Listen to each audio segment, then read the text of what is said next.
Hey, Tim, happy Monday. How are you going after your wild weekend that we would have had with all the restrictions have been lifted and it wasn't wild? Nah, pass, stayed home. Anyway, I'm kind of liking staying home. But anyway, so I've got some COVID and some non-COVID questions for you today.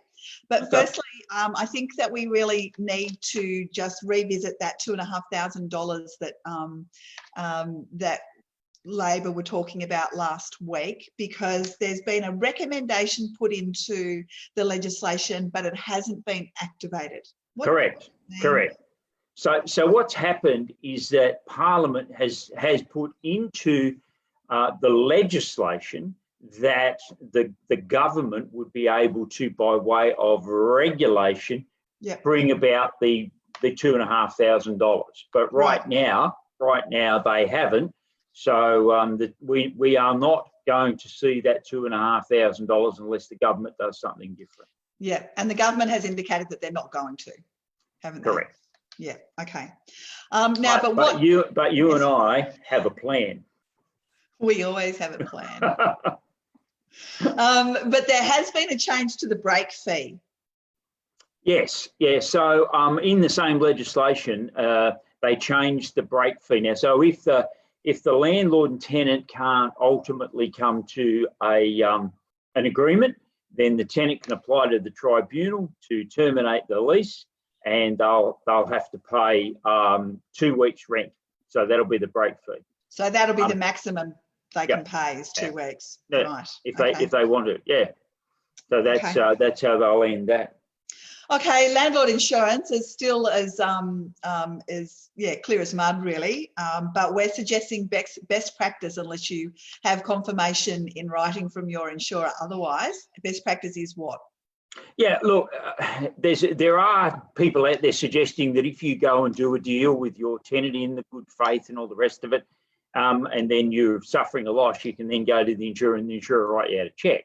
I'm not convinced that's right, and I'm not comfortable with that, because I really can't see the insurer saying, yeah, that's all fine. I would, if you're going to do that, if you're going to enter into a good faith negotiation, you're going to reduce the rent, and you have an expectation that the insurer is going to make the shortfall, then take the insurer on the journey with you.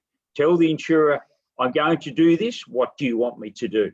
Now, if I'm overreacting here, then I am, but you'll do no harm by what I'm suggesting, but you may miss out if you don't. So we are trying hard to get some clarity around this, but as you know, we're bouncing back and forward with fair trading and trying to work out what was going on, but we still haven't come to what I would consider a solid landing. Okay.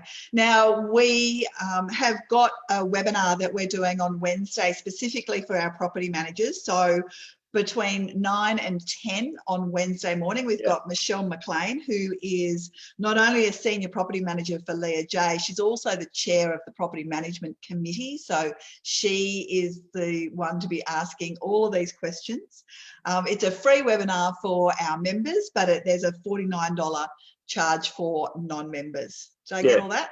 Yes, you did. You got it all right. And I think with all of the things that have been happening in this space, that is a must watch one. Yeah, definitely. It is messy, and we're building it as we go along here.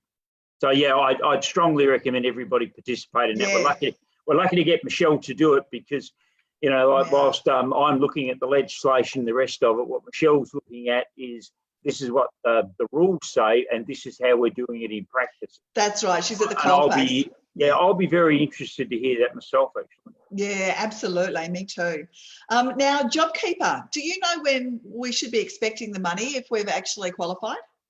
Yes. So I think the steps in this very quickly are that you had to register an interest, and then you're sort of on the network, if you will, and then people said, yep, I want in, and then you filled in all the necessary documents, and they came back and said, happy days, you're in JobKeeper, but it is paid in arrears.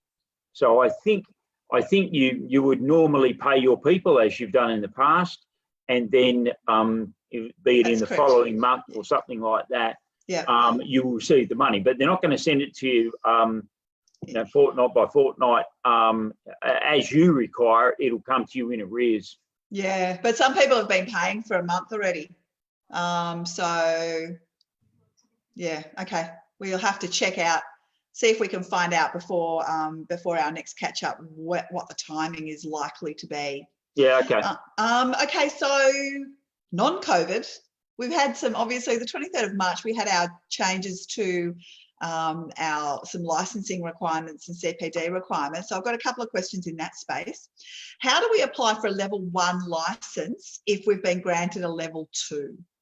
Yeah, so there is a document put out by Fair Trades on their website, and you can make an application using that. Now, that particular document, I don't think is particularly good in relation to making the application. So you can't tick all the boxes and everything like that. But there is a little section on the form itself where you can write a little story.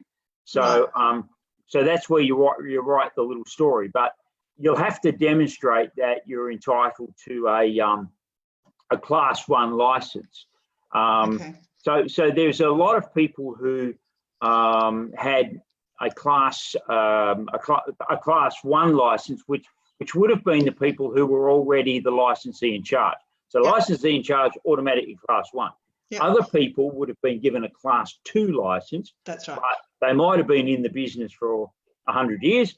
So they would then simply have to say, here's all my experience. I'm a business owner as well, et cetera. I'm just not the licensee in charge pre-23, but I do want my Class 1 license. Okay, so there's an application on the website.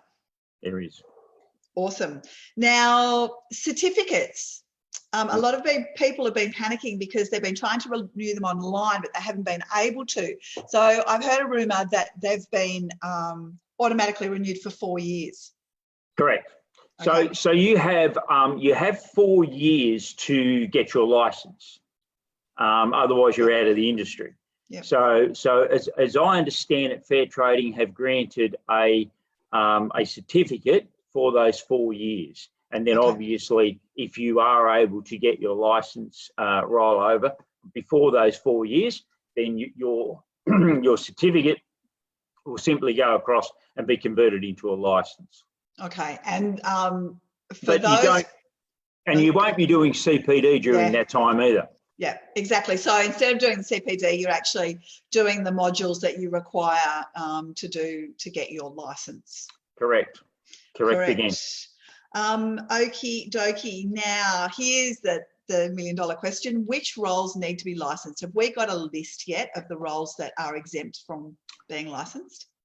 No, but we have asked. And in fact, we've done a step better than that. In consultation with our friends at REIF, we have even supplied a list of things that we think shouldn't be, you shouldn't need to be licensed for. Yes, okay. But we are still waiting on some guidance in that. Mm-hmm. Yeah, so we have chased that again as recently as this morning. Yep. So it's like anything we do. You say, here is the problem and here is the answer. All you need to do is say yes, but we haven't got a yes. Tick it away. Okay, so we've got a couple of other webinars planned. Jet Xavier is going to join us at 10:30 on Friday, and Josh Fegan is going to join us at 10:30 on Friday week. Whoa. So big lineup. That's a really big lineup. Absolutely. Looking forward to all of that. Anything else to share before we go? No, we will be putting out some media again this week, all about the market and about trying to champion the rights of our landlords a bit. Everybody seems to be talking the market down, but the data doesn't seem to want to support that conversation. Well, yeah, I mean, I know certainly the preliminary clearance rates for Sydney from CoreLogic this week were 73.4%. Now, of course, that was only 193 properties that went to auction. So auction numbers were even lower than last week. There were 216 last weekend. Same time last year, to give you a bit of context, we had 276 auctions. on the same weekend last year for a 56.5% clearance rate. So yeah, you're right, people are trying to talk the market down, but from what I'm hearing in the field, there's a lot of buyer interest, but it's hard to get the vendors to put their properties on the market. So that lack of supply when there is demand, we know that that does not lead to a falling market. No, and I think bad news sells, and that's what's been going on. You know, we've had the economists without any evidence behind them making all the predictions and saying everything's going down the tubes, but it's not. Yeah. You know, the data says very clearly it's not. You know, we'll take a 70% clearance rate any day of the week. Yeah, totally. I checked in with a number of my business owners earlier today, and a few of them were saying that developers are buying development sites again now, not for units, but certainly for house and land packages and for townhouses. And what that tells you is that the developers have confidence in the market in the next 12 to 24 months. Because otherwise they wouldn't be buying. So no. I thought that was interesting to hear today. Yeah, and you can't lump property in the same basket as the share market. I mean, the share market can drop 20% in a day, and we see it doing that. But the property market doesn't do that. No. And I think unfortunately the really clever people who are commentating in this area have looked at the share market and said, oh, well, the property market will be the same. And, you know, it doesn't work that way. Just doesn't work that way. And some people will do anything for a headline. Let's be honest. As opposed to us, we wouldn't do that. No, I'd prefer to run away from a headline, to be perfectly frank, as much as you might find that hard to believe. All righty. Well, I am going to let you go, and I will catch up with you again on Wednesday. Look forward to it. Okay, take care. Talk in. Bye. Bye.